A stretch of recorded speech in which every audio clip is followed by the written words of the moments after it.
Assalamualaikum warahmatullahi wabarakatuh. Alhamdulillahi rabbil alamin.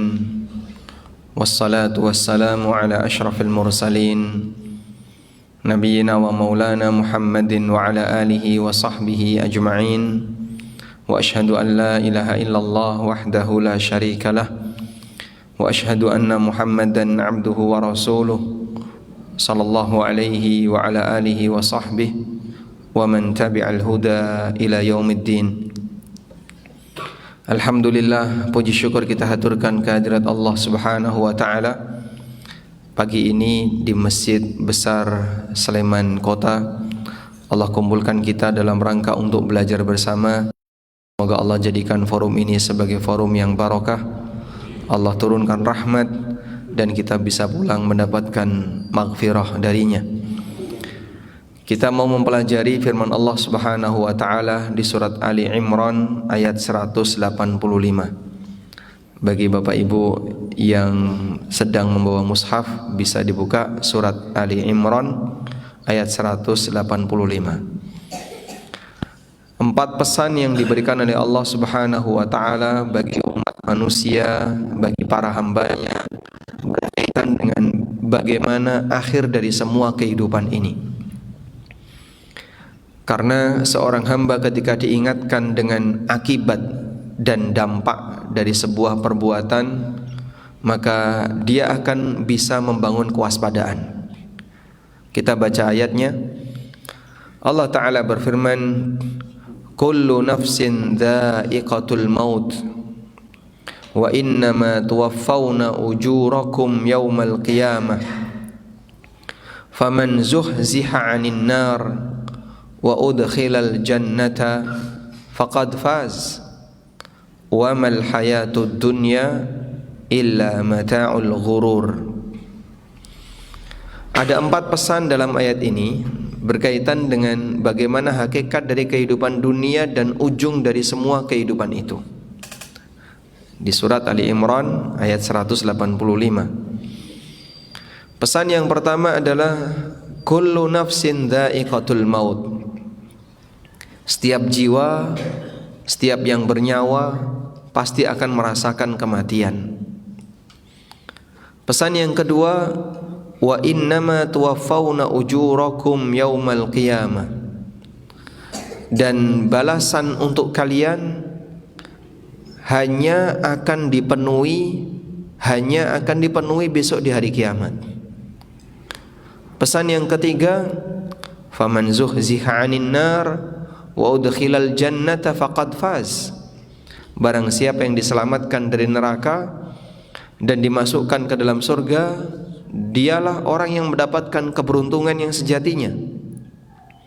Pesan yang keempat, wa mal hayatud dunya illa mata'ul ghurur. Hakikat dari kehidupan dunia hanyalah kenikmatan yang al-ghurur. Al-ghurur artinya yang menipu. 4 pesan ini, insyaallah kita akan membersamai pesan ini seperti yang Allah sebutkan di Ali Imran ayat 185. Barangkali Bapak Ibu yang dimuliakan Allah, sebagian dari pesan ini mungkin sudah sering Anda dengarkan, baik melalui khutbah Jumat maupun kajian pada umumnya. Bahkan sering kita dengar saat kita takziah, karena kita diingatkan kullu nafsin dha'iqatul maut. Baik, namun tidak ada salahnya ketika peringatan itu diulang. Sebab yang namanya ilmu ketika diulang tetap dia memberikan ilmu yang bermanfaat. Makanya Nabi SAW ketika menyampaikan sebuah pesan itu seringkali beliau ulang. Terkadang diulang 3 kali. Bahkan tidak hanya itu, beliau ulang di beberapa kesempatan. Sekarang sudah disampaikan, besok disampaikan lagi, padahal kemarin sudah disampaikan. Sampai ada sebagian di antara sahabiyat yang hafal dari Rasulullah SAW 1 surat karena bermodal mendengarkan ketika khutbah Jumat. Rasulullah SAW ketika khutbah Jumat itu sering mengulang surat Qaf. Sampai ada sebagian sahabiat yang mengatakan, ini sahabiat ya, sahabat wanita, ma hafidtu surat Qaf illa min fi Rasulillah sallallahu alaihi wasallam hina yakhtubu 'alal mimbar yaumal jum'ah. Aku tidaklah menghafal surat Qaf kecuali melalui lisan Nabi sallallahu alaihi wasallam ketika beliau berkhutbah di hari Jumat.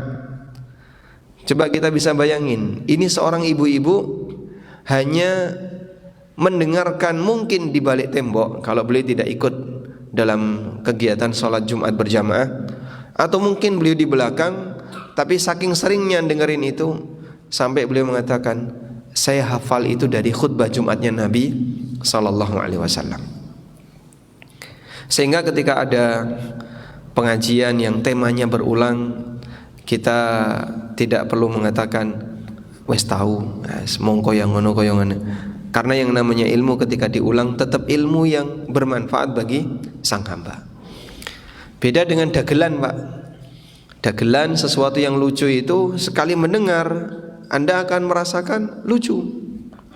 Begitu kedua kalinya wes jelek, biasa. Karena sesuatu yang lucu ketika diulang sudah tidak lucu lagi. Itulah perbedaan antara ilmu dengan guyonan.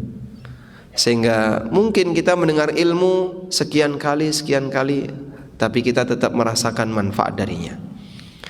Sehingga dulu ada beberapa ulama yang terkadang khatam kitab tertentu itu berkali-kali.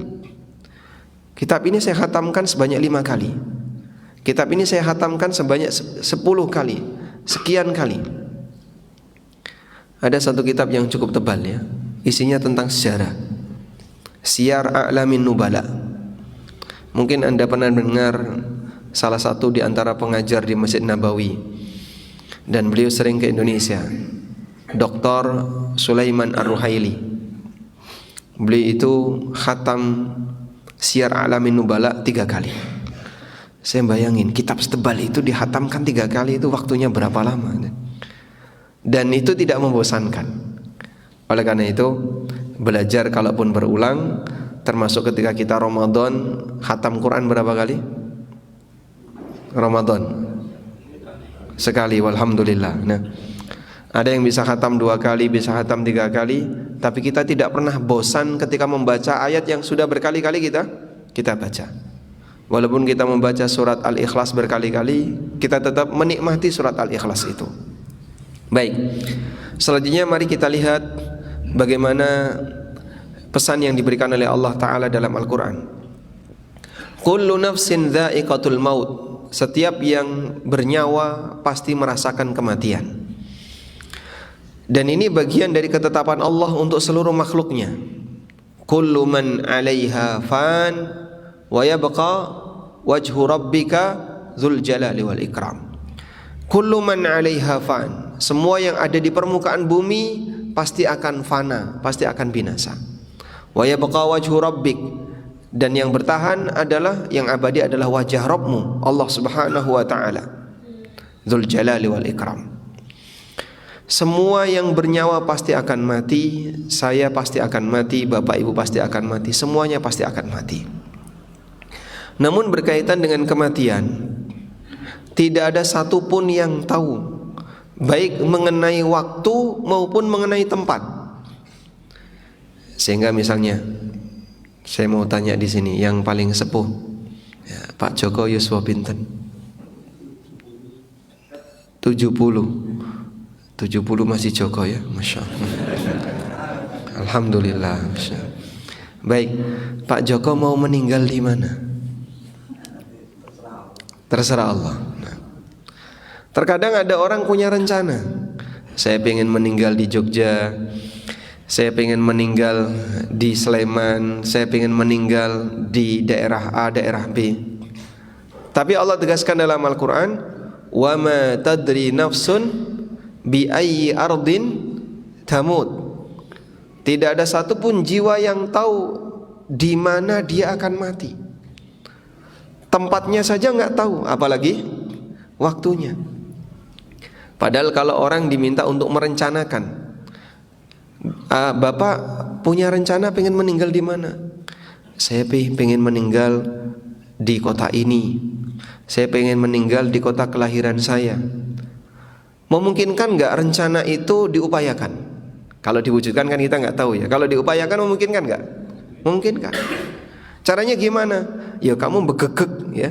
Jangan pernah bergerak dari kota itu, diam saja di kota itu. Kemungkinan besar meninggal di kota itu. Oleh karena itulah Nabi SAW ngasih motivasi, siapa yang pengen meninggal di kota Madinah, silahkan meninggal di kota Madinah, aku akan memberikan syafaat untuknya. Lah gimana caranya meninggal di kota Madinah? Berarti kamu jadi penduduk Madinah, tinggal di situ, menetap di situ, jangan pindah dari situ. Kemungkinan besar bisa wafat di kota itu. Meskipun demikian, manusia tidak bisa memastikan. Ada satu kejadian yang ini disebutkan oleh sebagian ahli tafsir, walaupun kita tidak tahu sumber berita ini dari mana, karena ini bukan dari sabda Nabi SAW. Jadi satu ketika Nabi Sulaiman bersama dengan salah seorang menterinya didatangi oleh malakul maut. Lalu malakul maut ini berubah wujud dalam bentuk manusia, sedang berdiskusi dengan Nabi Sulaiman. Tapi malakul maut ini arah pandangannya ke arah menteri tadi. Beliau melihat terus ke arah menteri ini, sampai sang menteri ini ketakutan. Akhirnya menteri ini tanya kepada Nabi Sulaiman alaihissalam, saya itu heran, kenapa malakul maut selalu melihat ke arah saya? Padahal beliau sedang berdiskusi dengan Anda. Ada apa? Sampai saya ketakutan. Bisa enggak Raja Sulaiman memindahkan saya ke India? Karena beliau berada di mana? Di Syam, di Palestina. Bisa enggak Raja Sulaiman memindahkan saya ke India? Akhirnya menteri ini dikirim dengan menggunakan angin ke India. Sampailah dia di India. Sudah? Nah, selesai orang ini pindah di India, malakul maut ditanya sama Nabi Sulaiman, menteri saya ketakutan, kenapa Anda selalu melihat ke arah dia? Kemudian malakul maut bilang, aku terheran, aku diperintahkan oleh Allah untuk mencabut nyawa orang ini di India. Lah kok dia masih ada di sini? Oh, sekarang dia sudah sampai India. Wallahu alam apakah kisah ini benar, tapi saya pernah mendengar cerita ini dari salah seorang guru saya, dan ini ternyata disebutkan oleh sebagian ahli tafsir. Baik. Tapi pada prinsipnya bahwa semua yang bernyawa pasti akan mati. Pertanyaannya, badan manusia mati dengan dicabutnya nyawa. Lalu pertanyaannya, roh sendiri itu mati atau tidak? Roh yang dicabut oleh Allah dari hamba, nah roh ini sendiri itu mati atau tidak? Terus matinya roh itu bagaimana? Ada pembahasan yang cukup panjang tentang masalah ini yang didiskusikan oleh para ulama. Kesimpulannya, Allah Subhanahu wa taala berfirman, yas'alunaka 'anir ruh qulir ruhu min amri rabbi wa ma utitum minal ilmi illa qalila. Mereka bertanya kepadamu wahai Muhammad tentang arwah, tentang ruh. Jawablah, qulir ruhu min amri rabbi. Ruh itu urusan Allah. Wa ma utitum minal ilmi illa qalila, dan kalian tidak diberi ilmu tentang ruh kecuali sedikit, yaitu ilmu tentang ruh yang disebutkan dalam keterangan-keterangan dalil. Ya sudah, yang enggak tahu enggak usah kepo, yang tahu silahkan dipercaya. Karena yang namanya ruh ini murni rahasia Allah Subhanahu wa taala. Sehingga misalnya kita diminta, mohon maaf, Bapak punya arwah enggak? Ada ruhnya, Pak? Ada. Di mana, Pak? Coba. Di mana? Wallahu a'lam. Enggak tahu di mana posisinya. Di kepalanya atau di badannya? Enggak tahu. Jadi di tempat kita ada arwah, tapi kita enggak tahu tempat arwah saya ini di mana. Apa di kepala saya?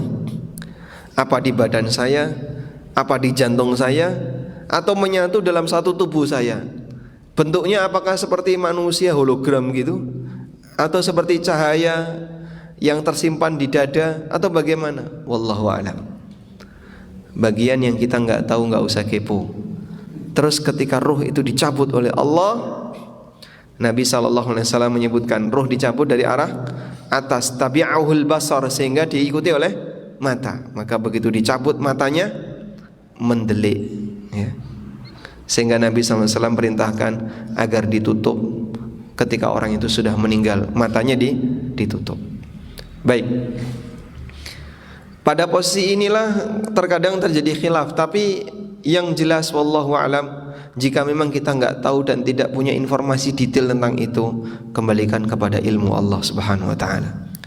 Karena Allah menegaskan, qulir ruhu min amri rabbi. Katakanlah bahwasanya roh itu urusan Rabbku.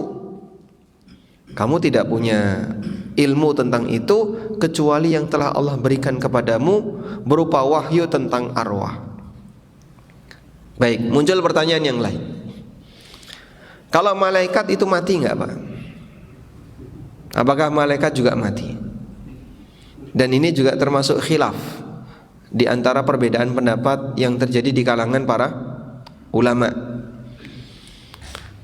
Ada yang mengatakan bahwasanya malaikat tidak mati. Dan itu pendapatnya Ibnu Hazm At-Tabari, ahli tafsir At-Tabari yang kita kenal, dan beberapa ahli tafsir yang lain. Yang kedua mengatakan bahwa malaikat mati.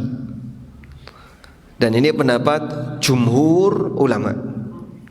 Bahkan kata Syekhul Islam, kaum muslimin Yahudi dan Nasrani itu punya keyakinan yang seragam dalam masalah ini, bahwa malaikat mati. Namun matinya malaikat pasca kematian manusia. Ada satu hadis yang menceritakan tentang bagaimana proses kematian para malaikat secara berurutan. Dan yang terakhir mati adalah malakul maut. Namun hadis ini dinilai dhaif oleh banyak ulama. Namun berkaitan dengan masalah semua malaikat mati, kembali kepada firman Allah Subhanahu wa taala, kullu nafsin dha'iqatul maut, bahwa semua yang berjiwa, bernyawa pasti dia akan mati. Dan yang namanya kematian tidak mengukur waktu, tidak mengukur usia. Tidak ada jaminan yang sudah tua akan mati lebih dulu dibandingkan yang masih muda. Sebab di kuburan tidak ada tulisan khusus 60 tahun ke atas. Ada Pak makam seperti itu Pak? Tidak ada. Sehingga menuntut kita semuanya untuk persiapan. Kemudian pesan yang kedua, wa innama tuwaffawna ujurakum yaumal qiyamah. Dan balasan kalian akan dipenuhi oleh Allah besok di hari kiamat. Nah, ini pesan yang penting untuk dijadikan peringatan bagi semua umat manusia, baik yang berbuat baik maupun yang berbuat buruk. Bagi yang berbuat baik, mereka perlu menyadari, kenapa setelah dia berbuat taat, kenapa dia setelah berbuat kebaikan terkadang hidupnya masih susah. Pak, jarene wong nek bertakwa iki akan mendapatkan rizki dari arah yang tidak disangka-sangka. Nggih, uripe dadi kepenak, kemudian duite banyak, utange iso lunas. Tapi nyatane aku iki wis ibadah, tahajud, rajin, puasa sunnah yo sregep, utang itu lunas, golek gawean angel, uripe kokian masalah dan seterusnya. Sehingga dia merasa bahwasanya ketika dia beribadah, bahwa ibadah itu akan diwujudkan oleh Allah dalam bentuk kesejahteraan ketika di dunia. Maka kita perlu ingat dengan ayat ini. Wa innama tuwaffawna ujurakum yaumal qiyamah. Allah bakal memenuhi balasan untuk kalian besok di hari kiamat. Sehingga Allah tidak pernah menjanjikan kalau ibadah yang kita lakukan akan dibalas di dunia. Walaupun terkadang ada sebagian di antara ketaatan yang dibalas di dunia. Sehingga ada orang yang karena dia baik hati lalu diberi oleh Allah Subhanahu wa taala rizki yang berlimpah. Ada sebagian orang karena dia rajin ibadah lalu dibalas oleh Allah Subhanahu wa taala, dia diberi jodoh yang lancar, misalnya, keluarga yang baik, anak-anak yang baik, dan beragam yang dialami oleh hamba. Namun semuanya kembali kepada kehendak Allah. Tapi yang lebih penting bagi kita adalah bahwa saat kita ibadah, niat utamanya apa, Pak? Golek sangu akhirat. Niat utamanya adalah bagaimana agar kita punya bekal untuk bisa bahagia di akhirat.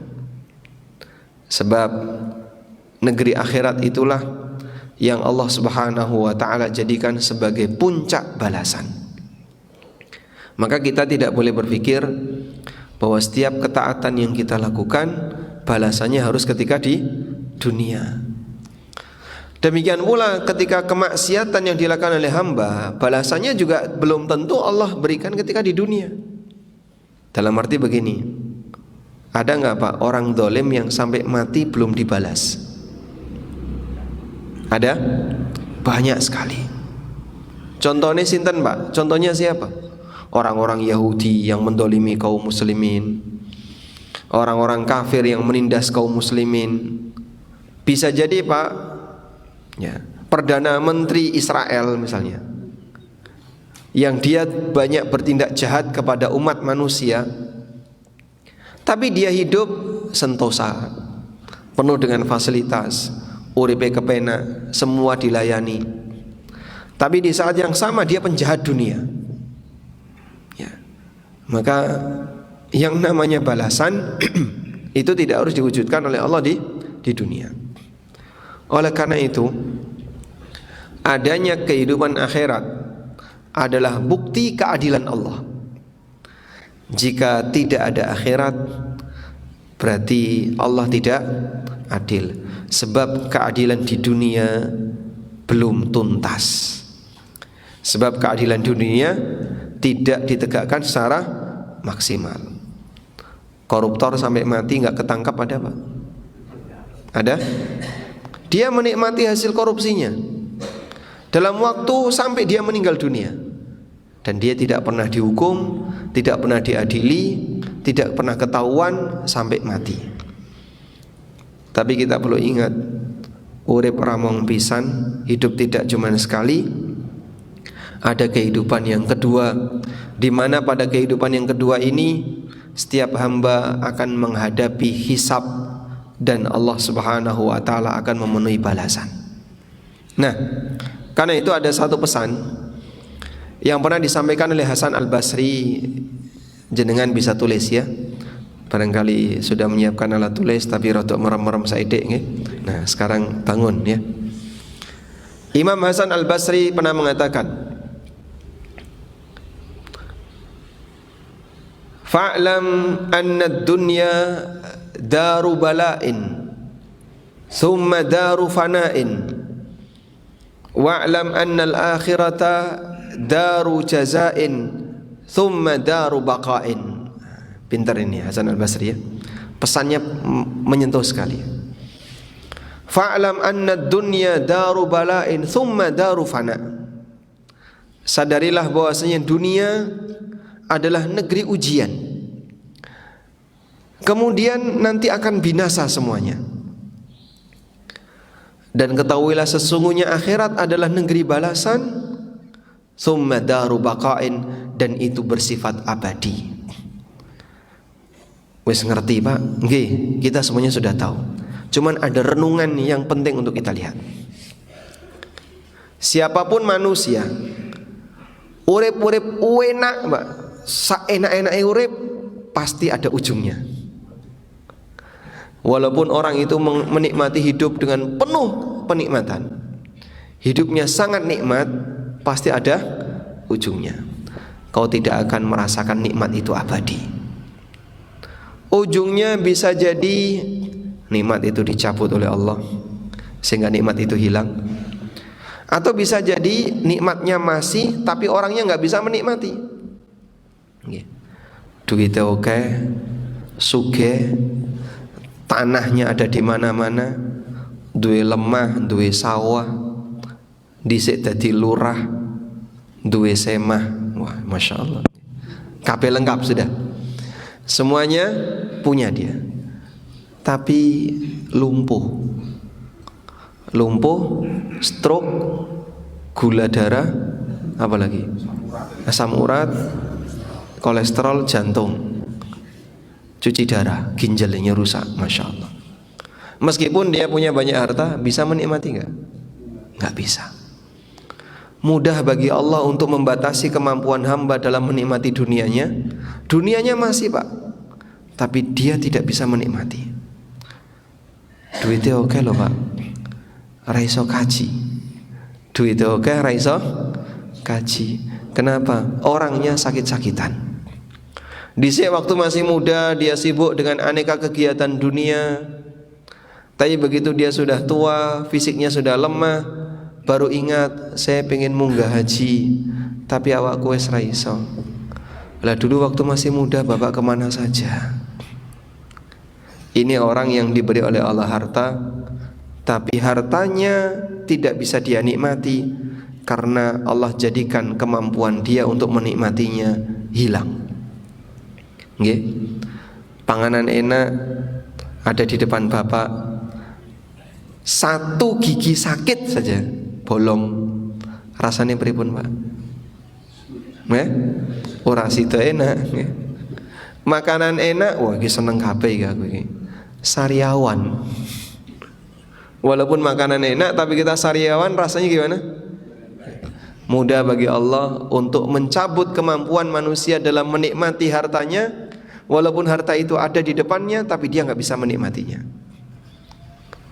Baik. Demikian pula orang yang hidup nggak enak. Enak, tapi itu semuanya ada ujungnya. Walaupun hidup saya kok Pak, kalau saya perhatikan tuh, enak terus Pak.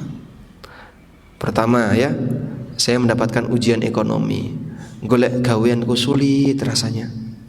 Yang kedua ujian keluarga, tegang sama suaminya, tegang sama istrinya, tegang sama orang tuanya, anak punya masalah, ini sakit-sakitan, yang ini kecelakaan, isinya hidup cuman gak enak. Belum lagi dengan aneka suasana gak enak yang lain yang dialami di lingkungannya. Saya dibenci sama tetangga ini, duwe musuh ini, duwe musuh ini. Semua manusia pasti pernah mengalami seperti itu, ada yang banyak, ada yang sedikit. Cuman kita perlu enak, enak ono pucuke. Walaupun gak enak tapi ada ujungnya. Anda tidak akan merasakan tidak enak ketika di dunia selamanya. Ada ujungnya. Kalau enggak musibah itu dicabut oleh Allah, atau yang kedua Anda akan mengalami kematian. Dan masing-masing orang diberi oleh Allah ujian yang beragam. Ada yang diberi oleh Allah ujian sakit, lama sekali nggak sembuh-sembuh. Biar rasanya Pak, Raina. Baik, Raina ono pucuke. Pasti ini akan berakhir. Ada orang yang diberi oleh Allah ujian berupa keluarga. Ada orang yang diberi oleh Allah ujian berupa ekonomi yang sempit. Ada orang yang diberi oleh Allah ujian berupa permusuhan dengan masyarakatnya, dan aneka ujian yang lainnya. Semua itu ada ujungnya, tidak akan selamanya. Maka yang lebih penting adalah kata Hasan Al-Basri, karena semuanya ada ujungnya, sabar, sebab nanti ada kehidupan yang kedua, isinya balasan, dan itu abadi.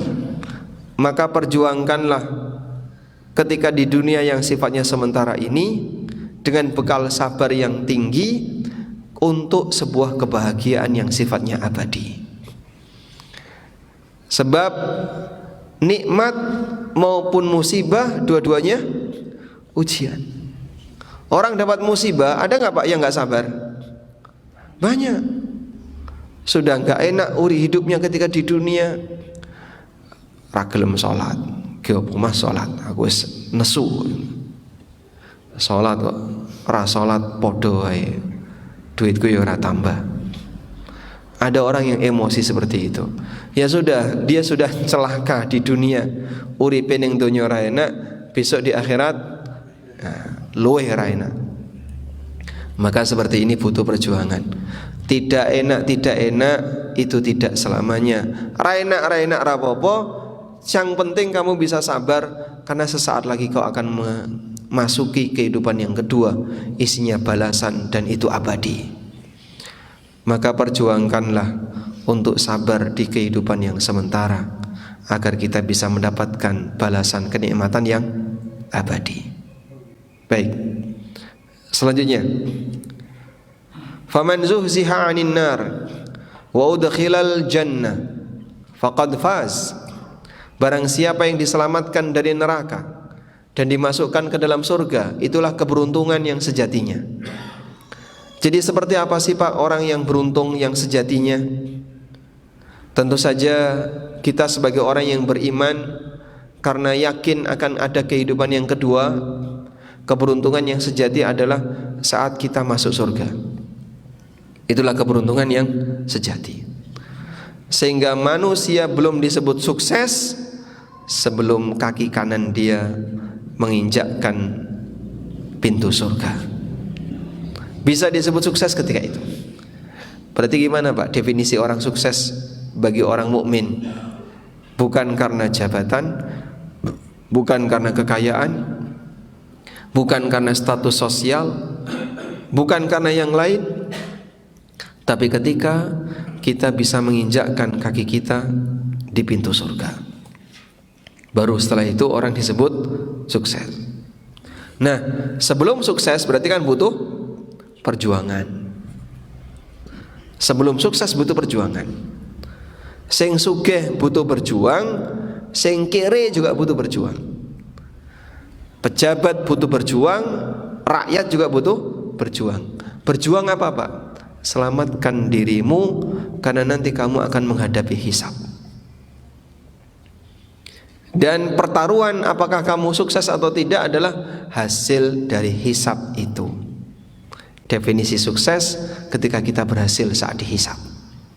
Baik, lalu apa yang bisa dilakukan oleh hamba ketika sang hamba ingin berjuang menuju kesuksesan tadi? Kita pasti akan mati. Balasan dipenuhi oleh Allah pasca kematian. Perjuangannya adalah sebelum mati. Gimana caranya kau bisa menjadi orang yang terbaik sebelum mati? Sampai kapan? Ujungnya kematian. Karena kita diperintahkan untuk jadi hamba sampai kapan? Selamanya. Wa'bud rabbaka hatta ya'tiyakal yakin. Sembahlah Rabbmu sampai datang kepadamu kematian. Maka enggak ada ceritanya tugas selesai ketika orang sudah mencapai tingkatan tertentu. Masih banyak orang yang punya keyakinan manusia itu kalau sudah mencapai tingkatan makrifat, maka dia sudah tidak lagi wajib menjalankan syariat, sehingga boleh tidak sholat dan boleh maksiat. Besok di hari kiamat dia dapat nikmat. Kok enak? Tapi ada Pak orang keyakinan kayak gitu Pak. Sehingga mereka membagi manusia itu menjadi beberapa jenjang. Jenjang paling dasar itu namanya jenjang syariat. Di jenjang ini wajib menjalankan sholat, wajib menjalankan kewajiban, dan harus menjauhi larangan dan seterusnya. Itu jenjang syariat. Jenjang atasnya namanya jenjang thariqat. Ini kalau orang sudah menjalani suluk, riyadhah, ada ibadah khusus. Kalau sudah sampai pada jenjang thariqat, dia sudah mulai jaga jarak dari orang, tidak banyak berinteraksi karena sedang menjalani suluk. Ono sing rupane topo, ada yang jalan kaki dari Anyer sampai Panarukan, ada yang bentuknya apalagi puasa ngebleng, dan aneka model-model suluk yang beragam. Nah itu tergantung gurunya. Di atasnya lagi derajat hakikat, Nah, ini sudah mulai banyak menyendiri, diam di kamar, nggak pernah keluar, kemudian punya dzikir-dzikir khusus. Di atasnya lagi jenjang makrifat. Kalau sudah merasa dia di jenjang makrifat, maka dia merasa telah bersatu dengan Allah, manunggaling kawula lan Gusti, sehingga aku adalah Allah, Allah adalah aku, ana huwa ana, ya. Famanil mu'abbad, lalu siapa yang harus disembah? Aku sudah menyatu dengan dia. Dan puncaknya nekat. Wah, nek wis nekat bejat. Akhirnya ra gelem salat, isine maksiat. Makanya kalau misalnya dijumpai, ini waktu salat kok orangnya enggak salat. Waktu salat orangnya enggak salat. Dan ternyata pembuktian itu banyak. Saya tahu yang bersangkutan tuh enggak puasa. Pas saat Ramadan dia makan di kafe. Dan orangnya sering khutbah atau sering ceramah di permukaan. Wah, dongone kadang dikai banyu didol, dikasih air dijual. Masya Allah. Itu karena dia punya keyakinan tadi. Dia sudah merasa sudah sampai makrifat. Dan karena sampai makrifat, maka yang bersangkutan apa? Sudah tidak wajib menjalani syariat. Baik, ini kesalahan besar. Kita semuanya diperintahkan oleh Allah untuk jadi hamba Allah sampai mati. Wa'bud rabbaka hatta ya'tiyakal yakin. Sembahlah Rabbmu sampai datang kepadamu al-yakin. Maksudnya adalah kematian. Perjuangan kita itu. Dan siapa yang diselamatkan oleh Allah dari neraka, dimasukkan ke dalam surga, itulah keberuntungan yang sejatinya, baru didapatkan oleh sang hamba ketika hamba di akhirat. Kemudian bagian akhir, wa mal hayatud dunya illa mata'ul ghurur.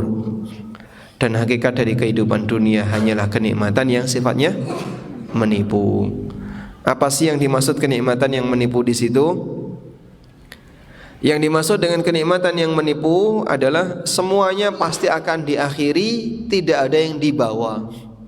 Walaupun diperjuangkan. Dhisik tak ewangi padu ya, Pak. Setelah padu berantem, dia dapat harta, mati. Sudah. Mati kabeh, wis ditinggal kabeh. Kata Al-Hafidz Ibnu Katsir, wa mal hayatud dunya illa mata'ul ghurur. Hakikat dari kehidupan dunia ini adalah kenikmatan yang menipu, tasghiran li sya'nid dunya wa tahkiran li amriha. Allah Subhanahu wa taala untuk hendak menunjukkan remehnya urusan dunia. Wa annaha dani'atun faniyah qalilatun zailah. Dunia itu hina dan sebentar lagi akan hilang. Qalilatun faniyah, sedikit dan sebentar lagi akan musnah. Tapi orang berantem untuk memperebutkannya. Ono sing rebutan minyak, ono sing rebutan emas, sampai mati-mati hanya untuk memperebutkan harta. Dan orang kafir hanya itu yang diperebutkan. Sehingga kenapa di sini perang demi minyak? Kenapa ini perang demi emas? Kenapa ini perang demi pengaruh dunia? Kenapa tegang demi ini demi ini? Semuanya hanya memperebutkan dunia. Oh, itu bisnis kelas internasional. Alhamdulillah kita nggak ikutan. Begitu kita nggak ikutan, saya lebih fokus apa yang bermanfaat bagi hidup saya. Karena ini semuanya pasti akan saya tinggal. Baik, kalau saya tanya Pak, jika kontrak dengan Freeport itu untuk 100 tahun, kira-kira Bapak setuju nggak? Jika Indonesia mau melakukan kontrak dengan Freeport untuk waktu 100 tahun. Sekarang katanya ya, baru 2 gunung yang digali. Dan Freeport menargetkan masih ada 5 gunung sebelahnya yang akan digali. Anda sebagai warga Indonesia kira-kira setuju nggak? Ya? Nggak setuju. Kenapa? Kenapa nggak setuju? Hah? Kenapa nggak digali sendiri? Kenapa emasnya dikasihkan orang lain? Kenapa nggak digali sendiri? Kenapa emasnya dikasihkan orang lain? Ya. Amerika sedang mengambil batunya Indonesia. Ya ora mung watu, Pak, isinya emas. Baik, kalau emang isinya emas terus dikumpulin mau dipakai apa? Nanti di akhir zaman Allah keluarkan gunung emas. Sehingga yang sekarang dibanggakan, negara ini punya cadangan emas sekian ton, negara ini punya cadangan emas sekian ton. Bangga dengan cadangan emas di masing-masing negara. Rata-rata negara kafir cadangan emasnya paling banyak. Sudah begitu rebutan cadangan emas, besok di akhir zaman ditokno emas. Sampai orang ketika mau membagi emas tidak ada yang mau menerima. Rasulullah SAW menyebutkan, di akhir zaman ketika sedekah sudah tidak diterima, ada orang membawa sekantong koin-koin emas, terus dia keliling masyarakat mau bagi emas, rano sing gelem nompo. Tidak ada yang mau nerima. Sehingga yang sekarang berlomba-lomba dikumpulin, besok dibuang-buang. Sehingga kita tidak perlu berpikir, wah, suwe-suwe kontak kabeh wis kene ra duwe. Anda enggak perlu khawatir. Masa depan generasi besok mereka diberi oleh Allah emas yang berlimpah sampai semua orang memilikinya. Makanya bisnis real itu katanya ya, bisnis real itu adalah bahan makanan, bukan perhiasan. Sehingga bisnis real itu bukan teknologi, bukan perhiasan, bukan emas-emasan, tapi bahan makanan. Bisa bentuknya bahan makanan nabati maupun hewani. Namun itu semuanya dijamin oleh Allah bagi hambanya. Dan orang ketika memperebutkan itu, yang dikumpulkan oleh orang kafir sebanyak-banyaknya, orang muslim juga ikut-ikutan mengumpulkan. Arab ditinggal kabeh, Pak. Tidak ada yang nanti dibawa kecuali yang mereka sedekahkan di jalan Allah. Oleh karena itu hakikat dari rizki, kata Nabi SAW, hanya ada 3. Hakikat dari rizki hanya ada 3. Apa saja itu? Rasulullah SAW bersabda, wa hal laka min malika ya ibna Adam. Hakikat dari rizkimu itu wahai manusia hanya ada 3. Sebutkan 1. Yang dipakai, yang dimakan, Rasulullah SAW mengatakan, wa hal laka min malika ya ibna Adam illa. Hakikat dari hartamu wahai manusia hanya ada 3. 1. Ma akalta fa afnaita. Sing mbok pangan sampe entek. Duwe beras sak ton, apa dimakan kabeh, Pak? Tidak. Kamu hanya akan makan sekian puluh kilo, sisanya itu bukan hartamu. Wa ma labista fa ablaita, yang kau pakai sampai rusak. Sing mbok tumpuk itu bukan hartamu. Wa ma tasaddaqta fa amdaita, dan apa yang kau sedekahkan sehingga abadi di hari kiamat. Maka apa yang kau kumpulkan belum tentu jadi jatah rizkimu. Sehingga bedakan antara rizki dengan pendapatan. Belum tentu pendapatan jadi rizki. Nek mong dikumpulno, ditumpuk, disimpen, itu belum jadi jatah rizki. Nyuwun sewu, ibu-ibu misalnya, antara gelas yang dipakai dengan gelas yang disimpan banyak mana, Pak? Nggih? Sing disimpan dienggo apa niku, Pak? Pajangan. Sehingga lemarinya penuh dengan Tupperware. Masya Allah. Beli, nanti kemana beli lagi perabotan. Lemarinya penuh dengan perabotan. Makanya bapak-bapak, nggih, kalau jenengan punya lemari yang masih kosong, segera diisi buku sebelum keduluan perabotan. Leres nggih Pak? Masya Allah. Baik. Wa mal hayatud dunya illa mata'ul ghurur. Itu hanyalah kenikmatan yang sementara, menipu. Semuanya pasti akan kita tinggalkan. Kalau mau sayang harta, simpen di akhirat. Maka tempat penyimpanan harta yang paling aman adalah simpan hartamu di langit. Wassallallahu ala nabiyyina Muhammadin wa ala alihi wa sahbihi wasallam. Ada yang mau disampaikan? Silakan. Monggo silakan. Waalaikumsalam warahmatullahi wabarakatuh. Mau bertanya yang saya sampaikan bahwa semua yang itu akan mati. Ini sama dengan rasa syukur Pak. Kebanyakan orang kalau terjadi kecelakaan misalnya, orang itu misalnya kecelakaan tapi dia masih hidup, dia pakai motor, dia masih hidup, tapi motornya rusak. Tapi dia tuh kita rata-rata tidak mensyukuri dia masih hidup, tapi hanya malah berenengan kalau motornya rusak. Sehingga dia tuh malah dibalik sifat hidupnya daripada lebih seru sayang motornya.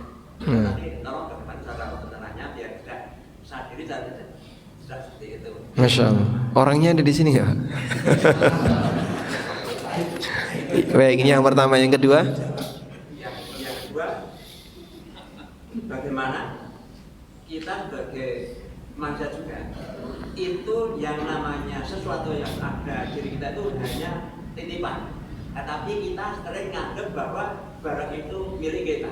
Yeah. Padahal salah satu kita itu nggak bikin jantung, tapi kita juga dipinjami jantung sama Allah. Tapi kalau kita itu apa-apa tidak bisa selalu mengakui bahwa itu bukan aku itu.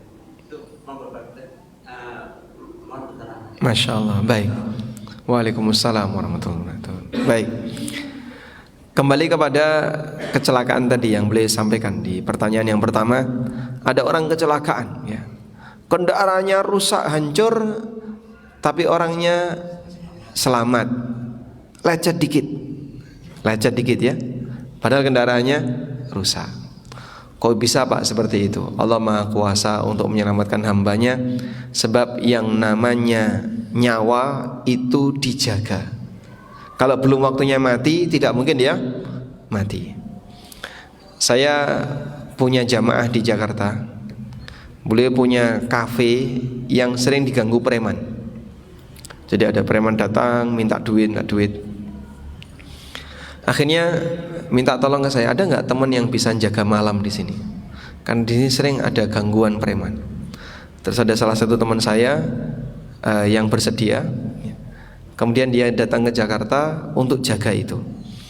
Nah, teman saya itu bilang sama preman, kalau ada tembak ya, kemudian didorkan di kepala saya, jika memang belum waktunya mati, saya tidak akan mati.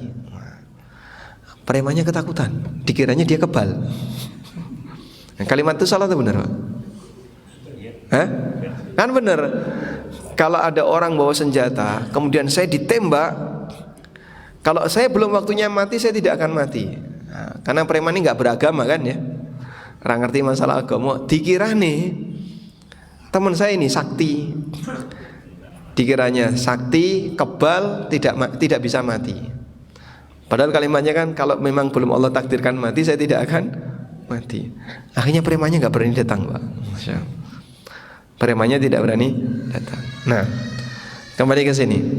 Allah selamatkan para hamba sesuai dengan apa yang Dia kehendaki. Fa innal ajala hisnun mahsun, sebab ajal itu terlindungi. Maka tidak jaminan orang yang ikut perang pasti mati. Khalid bin Walid itu berharap mati syahid. Namun ketika beliau menjelang wafatnya, beliau wafatkan di atas ranjang, beliau merasa sedih. Saya itu ikut perang belasan kali tapi gak pernah mati. Dan keyakinan para sahabat, ajal itu dilindungi. Walaupun kita berada di tempat yang isinya penuh dengan senjata, sangat berpotensi dengan kematian. Ketika Allah berkehendak untuk Allah selamatkan, dia tidak akan mati. Dan sekarang ada banyak sekali video-video orang kecelakaan ya Pak. Kecelakaan besar, kendaraannya hancur rusak, tapi orangnya utuh. Baik. Nah selanjutnya, kalau itu kita alami, terkadang seperti yang tadi beliau sampaikan dalam pertanyaan, orang lebih menyayangkan kendaraannya yang rusak, akhirnya melupakan nikmat keselamatan yang dia miliki. Orang seperti ini kurang pandai bersyukur. Orang seperti ini kurang pandai bersyukur. Padahal kan teorinya kayak gini Pak. Ketika ada musibah satu, lalu ada potensi musibah dua. Saat dia selamat dari musibah dua, yang itu lebih besar, bisa jadi dia akan merasakan musibah satu lebih ringan. Sebagai contoh, Bapak dapat kabar, Pak, kebakaran di rumah Bapak. Wah, langsung pulang. Nah sampai rumah ketemu anak istrinya selamat, walaupun rumahnya kebakaran. Alhamdulillah, yang penting awakmu selamat. Nah, padahal rumahnya kebakaran. Tapi ketika dia melihat anak dan istrinya, keluarganya selamat, dia merasa bahagia. Karena musibah kedua ini tidak terjadi, walaupun musibah satu terjadi. Baik, dalam peristiwa perang Uhud, ada banyak sekali sahabat Ansor yang meninggal. Sampai ada berita Rasulullah SAW meninggal, sehingga seorang wanita Ansor ketika pasukan perang Uhud itu pulang, wanita Ansor ini berjaga di depan gerbang Madinah, di depan pintu Madinah. Setiap kali ada orang yang lewat, wanita ini tanya, gimana kondisi Rasulullah SAW? Kan berita itu simpang siur ya. Dalam jumlah ratusan orang ada berita Nabi SAW meninggal, sampai berita itu tiba di Madinah. Sehingga wanita ini keluar dari pintu Madinah, lalu setiap kali orang masuk Madinah tanya beliau, gimana kabar Rasulullah SAW? Ada orang memberitahu, suamimu meninggal. Kaifa bi Rasulillah? Kalau Rasulullah SAW sendiri gimana kabarnya? Terus datang lagi, bapakmu meninggal. Kaifa bi Rasulillah? Datang orang lagi, saudara laki-lakimu, kakakmu meninggal. Jadi seorang wanita ditinggal mati oleh 3 lelaki dalam keluarganya dalam satu waktu, suaminya, bapaknya, kakaknya. Tapi pertanyaan dia cuma satu, kaifa bi Rasulillah? Sampai ada berita Nabi SAW selamat, beliau masih hidup. Terus wanita ini mengatakan, kullu musibatin ba'daka qalil. Semua musibah sepanjang Anda masih hidup kecil. Walaupun kehilangan suami, ayahnya, kakaknya.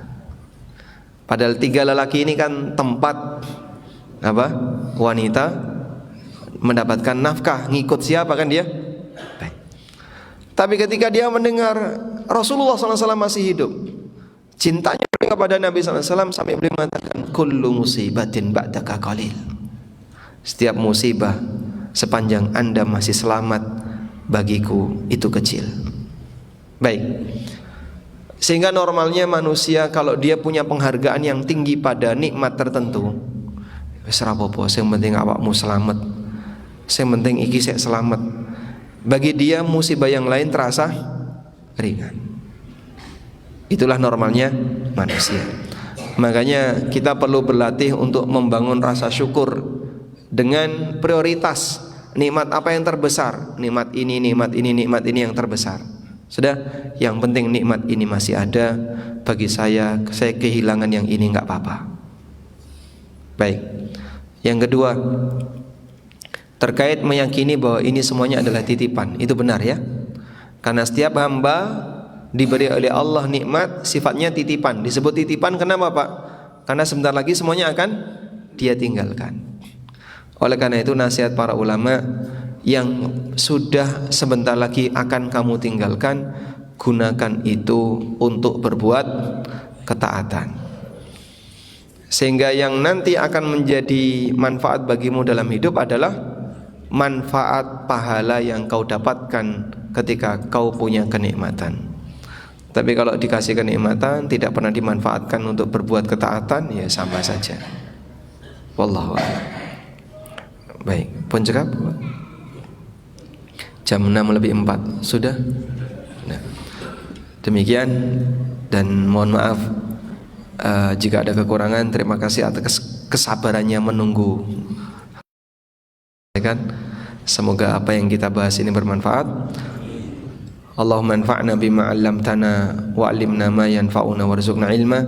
Allahumma inna nas'aluka fi'lal khairat wa tarkal munkarat wa hubbal masakin wa idza aradta bi'ibadika fitnah faqbidna ilaika ghaira maftunin. Wa sallallahu ala nabiyyina Muhammadin wa ala alihi wa sahbihi wa sallam.